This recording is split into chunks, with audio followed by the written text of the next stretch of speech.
All right. Hello, everyone. Welcome to Demystifying Drupal 8 Migrations. I'm John Ouellet. I'm the Sales Engineering Manager, Senior Software Engineer, 5th Lieutenant of Rainmaker with Tandem. We do Drupal, WordPress, Laravel, Vue.js. We're also the makers of Lando, not Calamuna, as I heard someone incorrectly identify in the hall earlier. We're a digital agency. We do it all. I'm also really big into celebrity gossip, TMZ, Perez Hilton, lots of drama, people who spill their crap on Facebook. It's just epic, and dank memes. I've been doing a lot of Drupal 8 migrations in the last 3 years, and I've probably done about 20 or so now, Drupal 6 to Drupal 7, very custom migrations from small mom and pops to giant enterprise level ones. So everything I'm about to show you is basically the culmination of all my experiences. I'm very much into repeatable processes, and I'm very much a minimalist. So, you know, what I show you works for me and works for all our clients. People may do other things, and that's great. I don't care. So, all right. And I also made a repo. There's a migration boilerplate.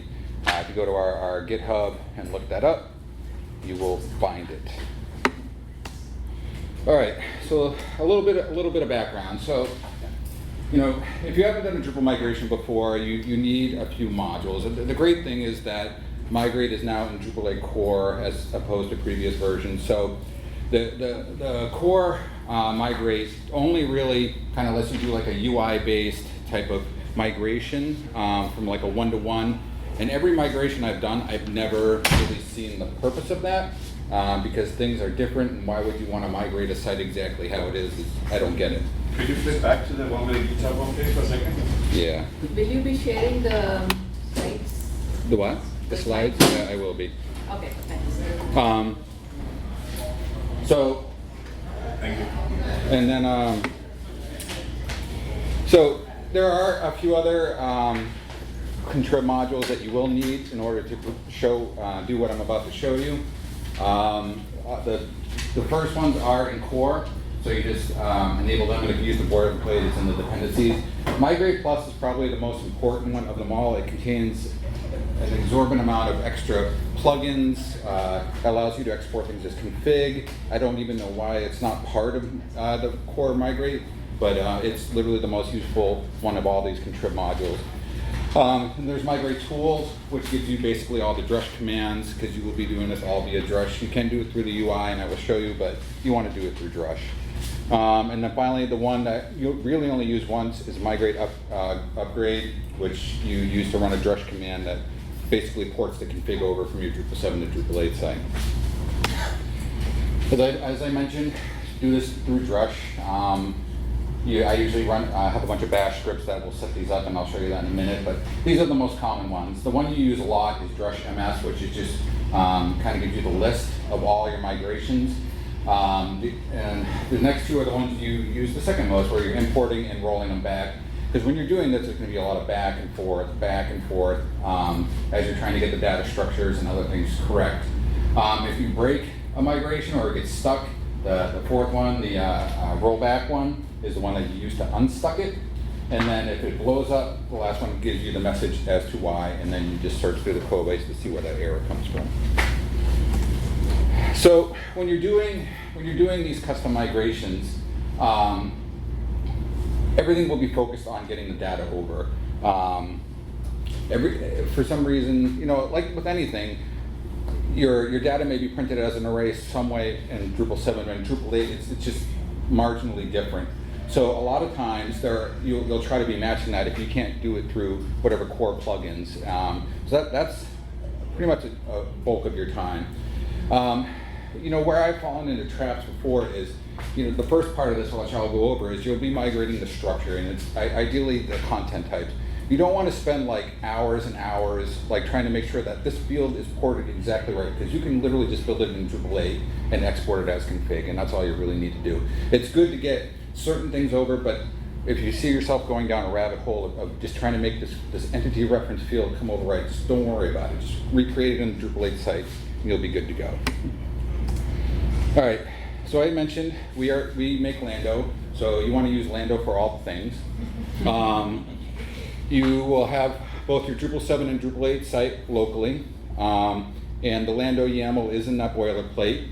But basically one of the magics of Lando is you can have 400 databases in it if you wanted to. Not that you ever needed that, but you'll basically come in, this is a sample Lando YAML file.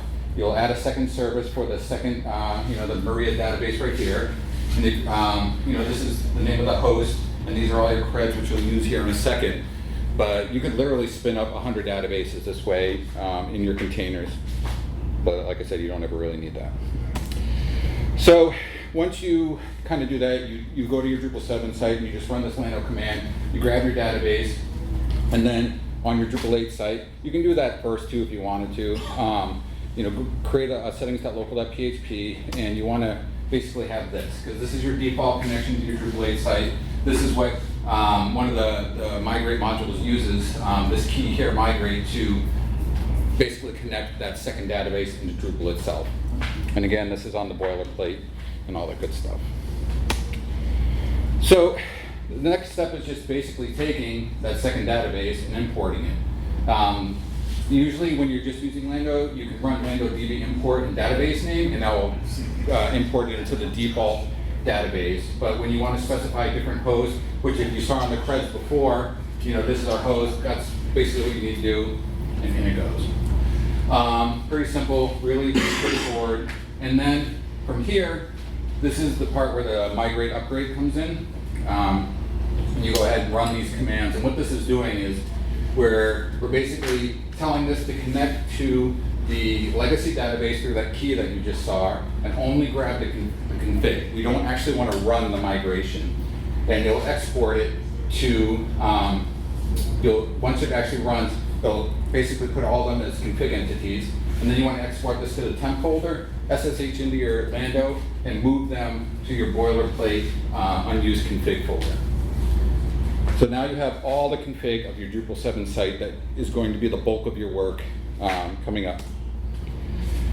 Now, if you look online, some people want you to basically take all that config and move it to your config sync folder. You don't want to do that, because you're going to have all the config there to go, and you're going to be picking and choosing stuff as you go. And there's some stuff that comes over as config you don't really want anymore. System settings, some other, if you don't really want certain node types, other than that. So this way it gives you a way to cherry pick things as you go and import them, and don't import things you don't want.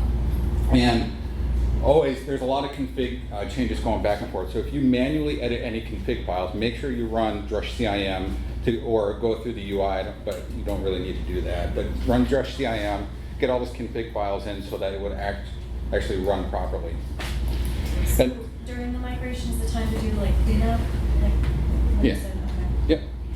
And then as you're going, you'll come to a certain point when you're doing this. You'll have all your content types, you'll have all your nodes that you're going to migrate, fields, all the stuff, taxonomy, whatever, ready to go. And you'll notice you'll have there's just a ton of extra config. And as you start doing some, you'll identify which ones really aren't needed. You just kind of throw them. I have a second folder in there, not migrated, so it's just a clean process. So you're not like, why is this still here? And keep going. All right. So normally when I'm migrating stuff, before you begin this too, there are, Drupal 8 is great, there's a lot of stuff in core now. So if your site is pretty simple, the reality is you may not need to have a couple contrib modules installed before you begin the migration. Some exceptions to that rule is the address module, inline entity forms, stuff that has formatters that are not part of core. So when you're doing your migration audit prior to doing all this, you need to identify which formatters and widgets are not in Drupal 8 core, and you want those modules installed before you begin the migration, otherwise they'll just laugh at you and not work. There's one part of the migration that I always do first, and it's for the content types. And you only need to, once you get it down, you migrate these once, and you don't need to worry about them. You won't roll them back, you won't reuse them. They'll be in their own separate group, and you'll never touch them again. And it's these 5, and that's the bulk of your content types. Pretty much every Drupal site I've ever worked on is primarily content type based. There's a couple exceptions to that rule if you use ECK or something like that, but then this doesn't really apply, but that's neither here nor there. So these 5 types, bulk of the work, I'll kind of show you some stuff here in a minute. But once you get that down, at least to like 95% of the way you want it, just forget they exist and you won't worry about them anymore. Another thing I just mentioned too is migration groups, and I believe this comes from the Migration Plus module, and this is a great way to bulk all your config, because once you start going, once you get that content types down, you're going to be rolling stuff back and forth a ton, because, you know, especially with large sites, and you're migrating, you know, hundreds of thousands of nodes, something's going to go wrong. It's just guaranteed. So as you're going through QA processes and the client kind of sees, well, why didn't this body field come over? You're like, oh crap, I don't know. So now you got to roll it back and redo it, debug it, and things like that. But the general order I kind of do is like systems, users, files, taxonomy, and any like entity reference type things like paragraphs, and then finally your nodes. So the last thing to your node. Note on files too. If you have a system with a lot of files, it takes a long time to migrate files over. So you kind of want to do that one last. I usually like comment that one out, and once we know we're kind of in that final countdown, run that one as well. All right. So now that kind of gives you like a really quick brief overview, and sorry if I went through it really fast, but these slides will be available. There is in the core Migrate system, you know, an API system, obviously, but hook, migrate, prepare, row is literally going to be the hook where you do almost all your work. You know, when a few years ago when all this was happening, everybody was like, everything must be done with object-oriented PHP, and that's just dumb, because you can literally go through the migration IDs and write a few lines of code as compared to extending a class and literally writing those 4 lines of code. So, and there are cases where you need to do that, and I'll kind of briefly go over them, but this is what you'll be doing the most. You'll have a custom module like the boilerplate with this hook, and you'll iterate through whatever migration IDs you need to change and alter the data as you go. The hook, migrate, prepare, row has 3 methods that are passed into it, or properties, and that's the row, source, and migration variables. But the one you pretty much always will use is row. It contains all your data, your source properties, your processes, your data, everything. There is a source bar. I really have no idea what it's for. I've never touched it, so I don't know. Someone may know, but it's not me.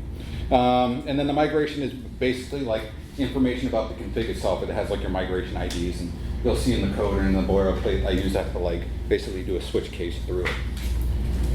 All right. So this is my friend's site.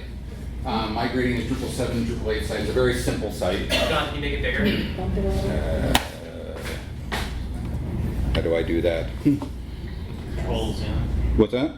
Control scroll. No. Control plus. Control plus. No. Shift plus. There's a presentation mode in page to start. I'm thinking view. Yeah. The view menu.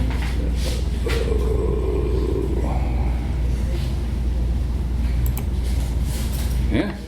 There we go. Presentation mode. All right. So this is my friend's site. I built them a Drupal 7 site like 5 years ago, and we wanted to change it, and the thing is too, like the biggest thing, if you've been building Drupal sites for a while, the way you built stuff 5 years ago is not how you build stuff now. Like when we were building Drupal 7 sites, we were very big into panoply and panels and all that good stuff, and we don't even do that anymore. So, you know, with his site, he had a lot of content types that were one-off content types that were for specific things that doesn't really make sense anymore. So I'm going to, in this migration, I'm basically skipping some of the types, and I am migrating those into like other types of entities in the Drupal 8 site, and that's very common. You still want the data. It doesn't need to be in the same type of structure though. So basically with this, you'll see in the boilerplate too, you can go through and you can identify different properties on the source, like the bundle, the type, whatever, and you want to skip those. This migration skip row is another class you use throughout, and what that does is it basically says, all right, this matches, we're going to skip processing this record, the whole row, and that's fine because you don't want to. And another reason why you would do stuff like skipping entities, because this will blow up. Like buildable panel panes doesn't exist in Drupal 8, but there's stuff that has widgets that do that. So it's going to say no and yell at you and explode, and your migration won't succeed. So you want to skip those. and find a way to migrate that data over. And that's why when I say you do a lot of the tweakage that comes, over time. Once you figure it out, you have that code, and you can easily slap all this in over time. So, like, his site was very simple, and I'll show you another case here too. But I just switched through all the different, this is the actual blog post on the site, and there was some weird funky trill going on with like these div wrappers and a space when I migrated them over. So I'm just getting rid of that and transforming the content as it's coming over, and that's it. So pretty simple. Let's see here. Exit presentation mode. All right, so if you look, this is the boilerplate code.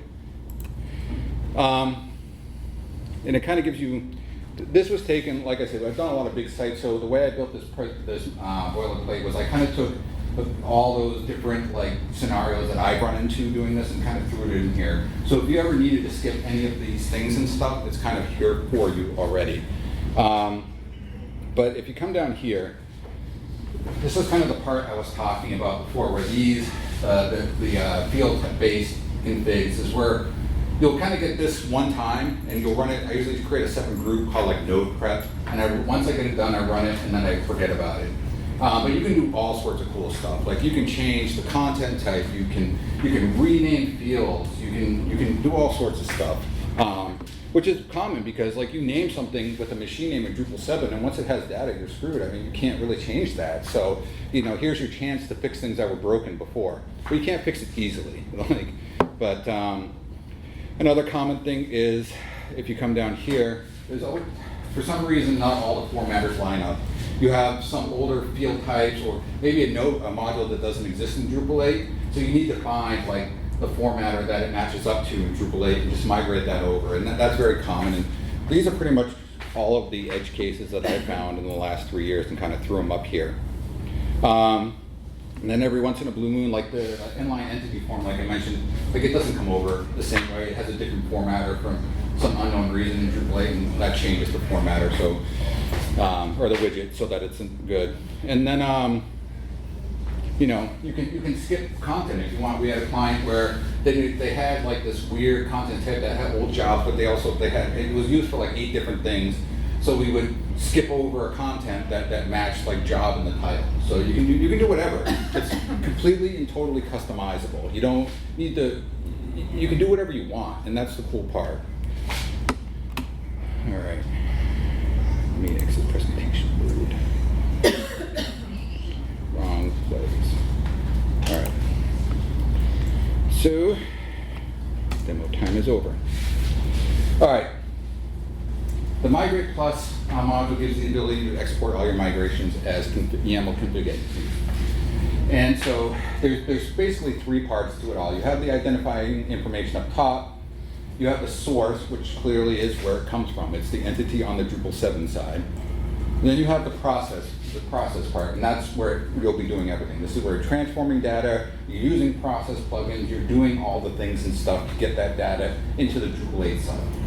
And then destination is where on the Drupal 8 side where the entity is going. So I'm going to show you a couple. Oh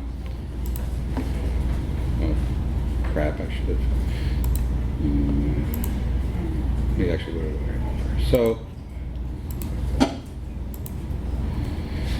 up here, this is your information stuff, all the way up to the source. The UUID gets applied once you export this config, but really the main parts that you need to worry about, that you really need change, is the ID and the migration groups.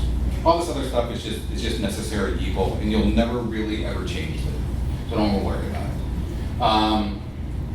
Then you have the source part, which is usually a node or wherever the entity comes in, and the bundle or the node type on the Drupal 7 side. Your processes is where all the things change, and I'll kind of go over what all this voodoo magic kind of looks like. But these are the process plugins to do funky stuff. This is copying the stuff or the data as is. But yeah, and then finally, you have your destination plugin, which is just entities on the Drupal 8 site. and you apply whatever bundle it is going to.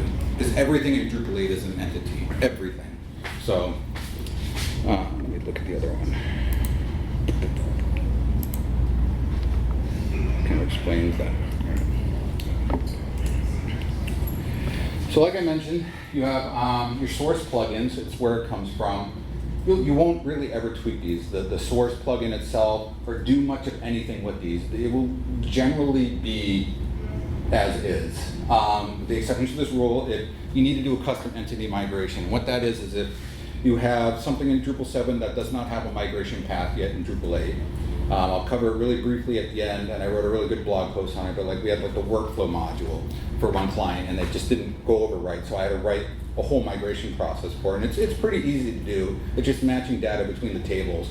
But that's usually when you'll write your own. And one thing I've noticed, and this happened in a couple sites, where I have to like extend or copy over the node one, is like someone would try to enable multilingual on Drupal 7, and then it messes up like the language, the default language on a lot of the nodes. When you try to migrate it, it just laughs at you. It's like it throws all these errors, and it's really weird. So you gotta tweak it a little bit to not include the language edit so it defaults to the undetermined language. But that's a rare edge case, but that's kind of So like I mentioned, your process plugins, that middle part with all that cool stuff, is where you're going to be worrying about everything. This is where you're going to do most of your customizations. This is where you're going to be using the two plugin systems, mostly through Drupal core and Migrate Plus. And we'll go over, I'll show you those and kind of go over those things here. But when you saw that YAML I showed you, and I'll get back to it, but it was like, you'll see like plugin get, plugin this. These are the plugins, and these are the most common ones. There's about 30 of them altogether. But, you know, like I said, I've done a bunch, and these are the ones that you use the most. Extract is basically you're extracting a part of an array. You know, this is common, like when you have like a taxonomy reference field or a node reference field or a body field, to where you'll have like name, you know, 0 value, and you want to extract that value from the array. That's very common. Default value is great for when like someone didn't put something right in Drupal 7 and there's an empty value, and that could throw off a migration. So this allows you to either, you know, put a default value when it's empty or null, and so it doesn't blow up your migration. Format date, pretty straightforward. Use that one all the time. Get is the de facto plugin. It's used probably over 80% of the time, and it literally does what it says. It gets the data. I'll show you again, but you can actually not use the plugin get, and you can just match the key to the source data, and it does the same thing. A couple more that you use all the time is migration lookup. This is common, and what this does is it'll look up, say you have a migration set up, like to migrate like the first part of an entity. Very common in paragraphs. If you're migrating a body field to a paragraph, or if you're migrating taxonomy to something, you need to do that migration first because it links in the Drupal node as an entity. So you'll use this plugin to grab that migration and inject it into the database. Skip on empty, pretty straightforward. You can skip the whole row. Sometimes like there'll be broken nodes. We had one client that had a bunch of nodes that had empty titles. I don't even know how that happened, but it throws things off. Static map is used a lot. That's basically when you'll have like text format are pretty common. Like in the Drupal 7, you'll have like pure HTML. Well, that doesn't exist. Like if you didn't create that in the Drupal 8 site, you need to map that to full HTML. So you'll use a static map to kind of map those formats, otherwise it won't migrate over. And then finally, subprocess is used a lot too. And basically what that does is it allows a process of processes.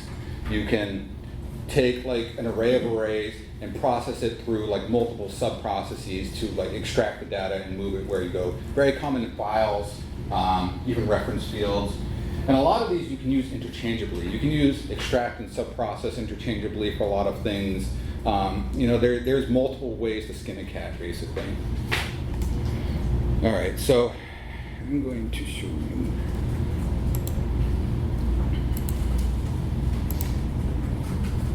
All right, so I'm just kind of showing you like here's the default value one, and you can go to those links that I showed you, and it tells you how to write all these. and they have multiple options with default and things like that.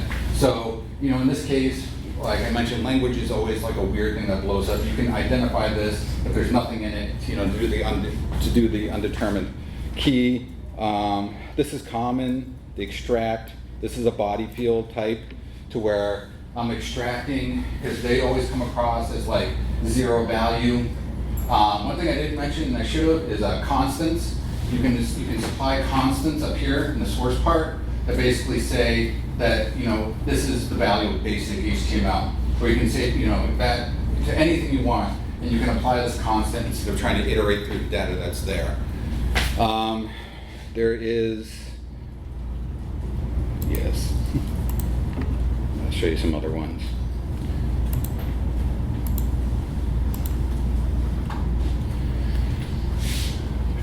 And like, you can see that for things like this, this is the same thing as writing like,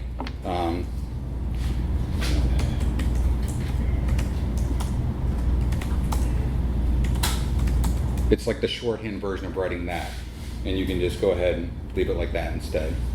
I think they did that so you know what the plugin is, but a lot of times you don't need to write it that way. Here's another thing you can do, and that's you can chain plugins together. This is common too. And what this is doing is at first it's processing this picture, and if there's like a default value in it, or if it's empty or null, it's going to apply the null. So when it comes to the next processes, it will in this migration lookup, it will have like a way it skips like empty or null values. So this prevents it from blowing up. And you can chain all sorts of process plugins. And when you're chaining them, you don't put the source value or the value like again in the next chain, because it's literally passing that value for you down the chain. Very powerful stuff. You can do a lot of things. This is pretty much your common how you migrate file fields with a sub-process. As you can see, it's a process within processes. So, you know, if you know anything about the file structure in D7, there's a whole bunch of properties on the array. So we're basically processing each one of these through the sub-process. It's taking those array and extracting it, and we're throwing all those values into there. Pretty common stuff. Am I going too fast? Is everybody okay? I know it's a lot of info. All right.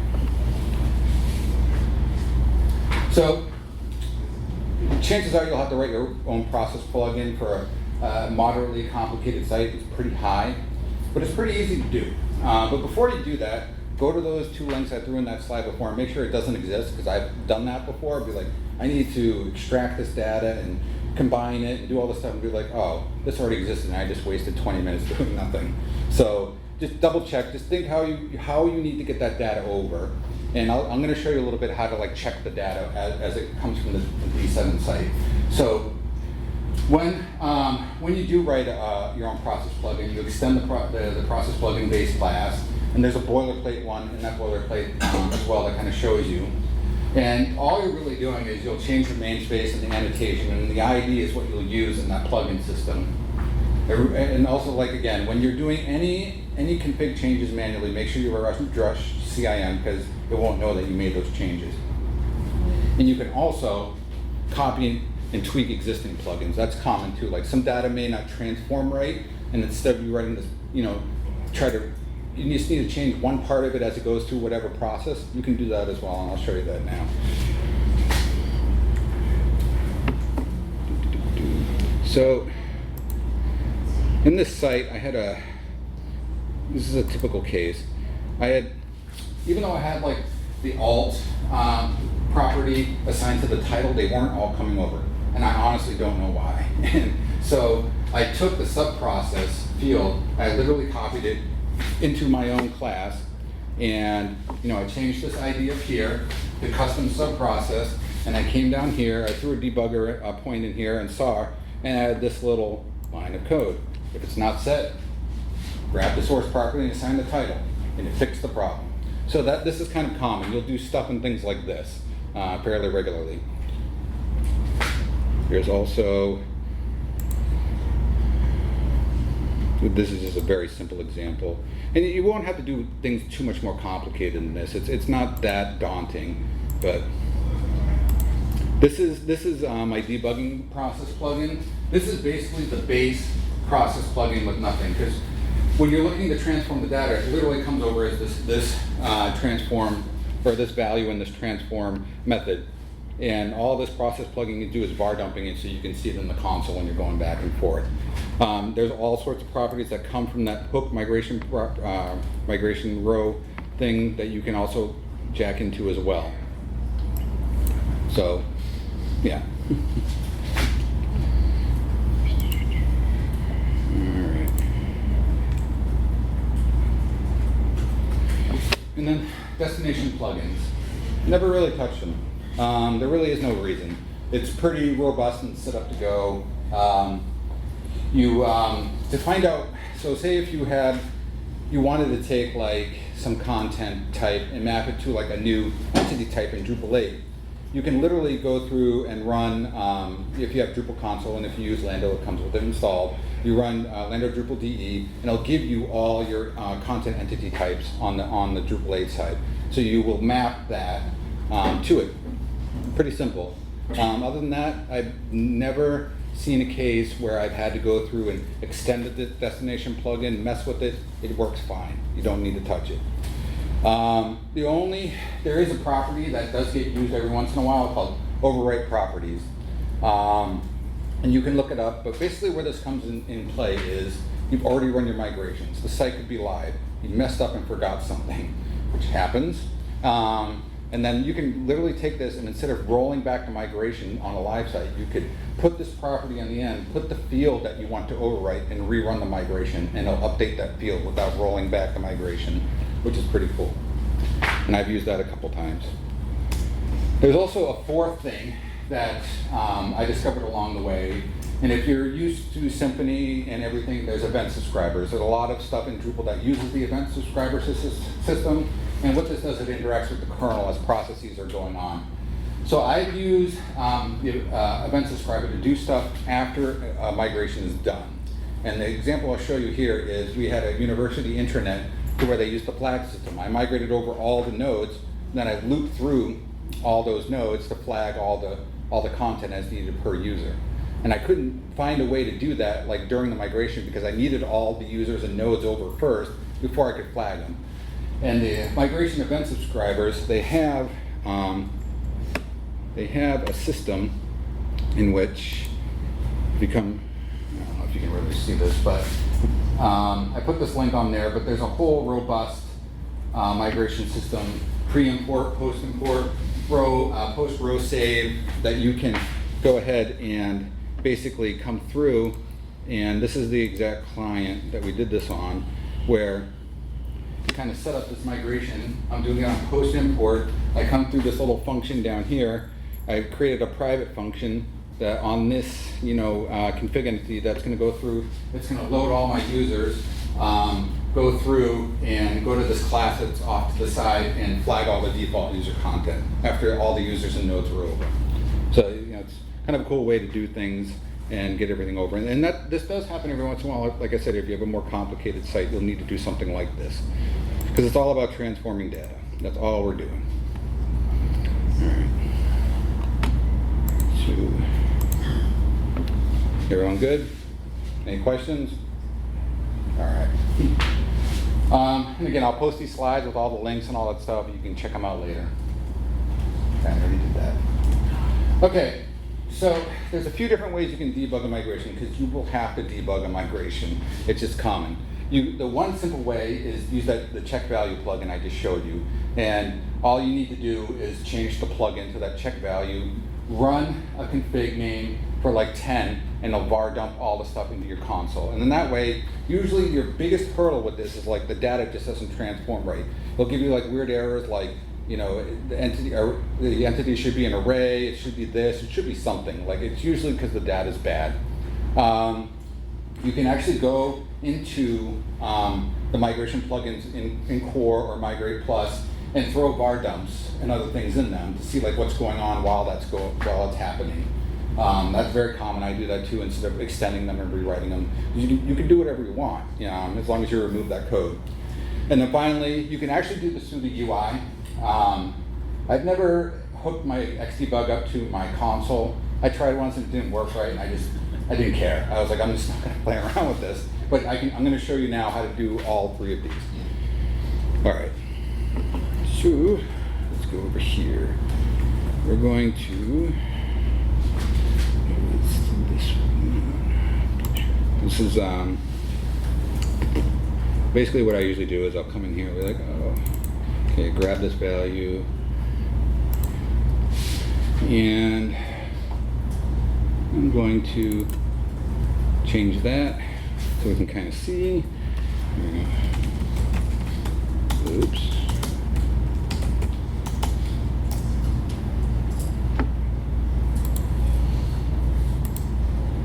Yes.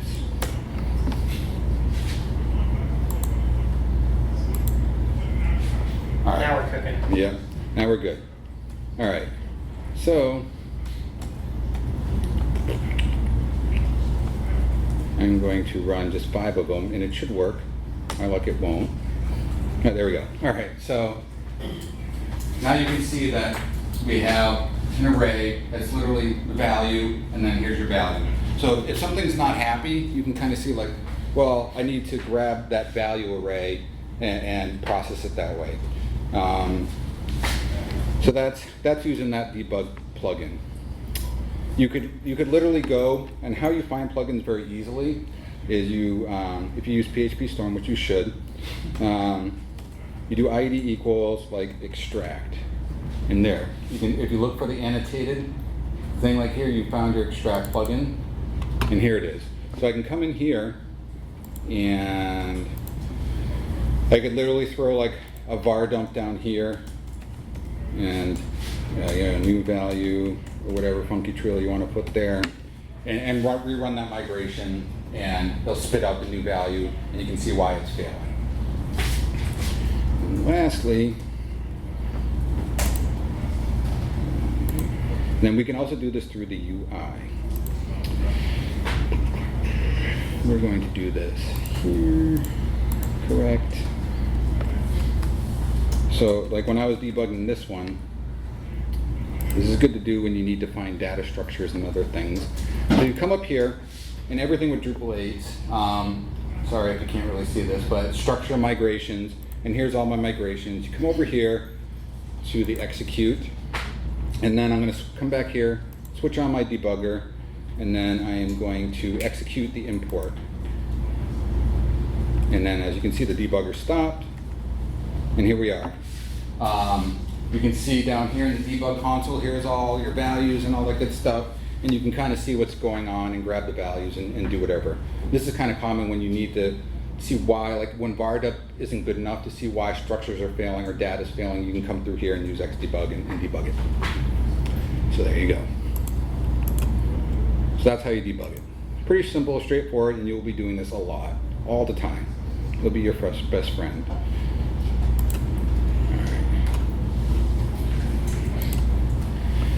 All right. We're kind of coming to the end. I kind of covered your basic migration flows and other things.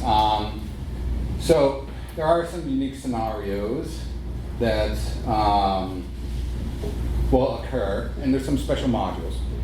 Migrate CSV is one that I've used a few times, and it's clearly what it says. You can migrate stuff from a CSV as a source instead of like a node entity or a database from the database. And usually what this happens, I've migrated a WordPress site to Drupal 8. That was one case I did this. I exported all the data as a CSV. There was one case where we had this client that was a really complex proposal system intranet. And on the Drupal 7 side, we were basically splitting nodes into like 4 different things and transforming the data before it left the system. And to do that in Drupal 8 was a pain in the butt. So it was easier to create a view in Drupal 7 and split these things out and export those as CSVs through the views data export module, and then import them that way. There's a lot of documentation. Lucas, somebody that's pretty big in the Drupal 8 community, has written a lot of stuff on this. You can just Google it and find it. And pretty much all you're doing with all this, your process and your destination stuff's the same. It's your source stuff that's different. And you can find many, many, many examples out there. Another common one is if you need to migrate data from XML or JSON, this comes with the Migrate Plus module. Again, I've done XML with a WordPress site. This is actually a little bit better if you have a live site to do stuff in an XML, because you don't need to keep re-exporting to CSV. It's a live feed. And it basically operates the same way. There's plenty of documentation. Palantir wrote a really great post on it. You can go check that out. Again, these are edge cases. They happen every once in a blue moon. You may need to do them. Just know that they exist. So, like I mentioned, I'm not going to go over this right now, but when you need to migrate like an entity that just doesn't have a migration path, or if you had like I build really custom stuff through Drupal, and I'll create custom schemas that use their own stuff. So I need to migrate that, and you'll basically need to create a table-based custom migration, and they exist, and there's ways to do that, and that's kind of the case. The other one is when, like early on, there was a lot of modules that just didn't have migration paths, and so you had to write your own.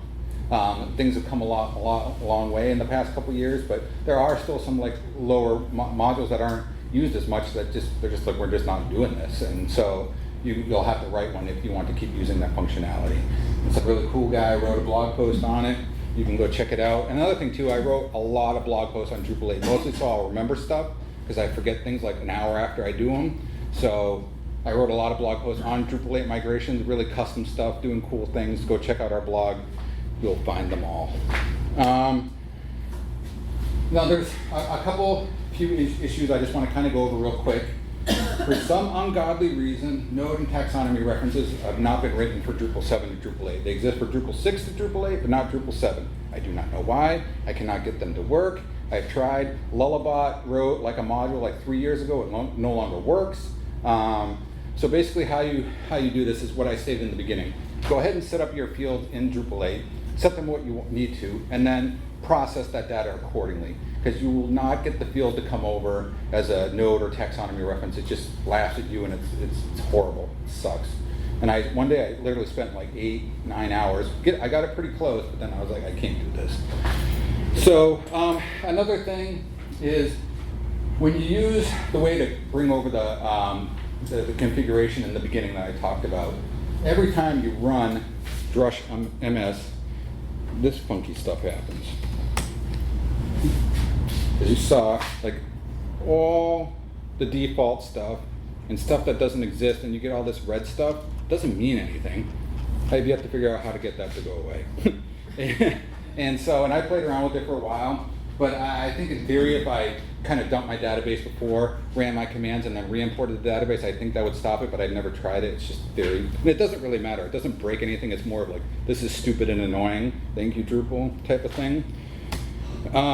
Body formats are a problem, and body fields in general. And you need to do these things manually. They just don't come over.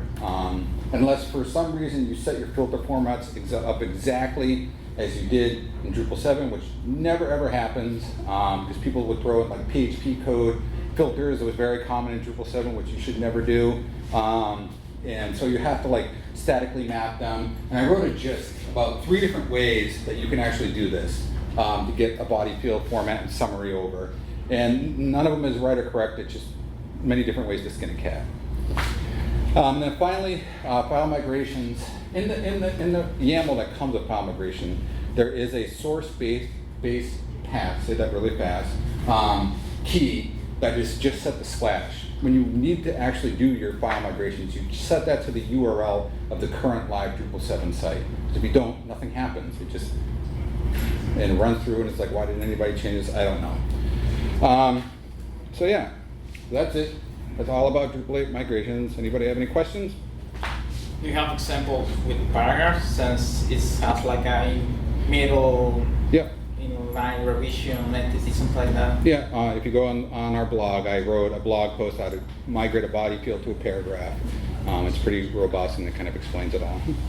But you can literally use that. Like we have a client right now where I'm migrating content. Like they would have like one-off content types that would have like a field and a body. and it was kind of just a really ineffective way architecturally to do things. So I'm migrating content type to a paragraph, and it follows the same type of thing. You can kind of do whatever. You kind of get that middle ground first where you're migrating the content into a paragraph, and then you take the migration lookup and you just grab the entity IDs. Yeah, it's pretty cool. You can do anything. Cool. That it? Go team. All right, thank you. Thank you.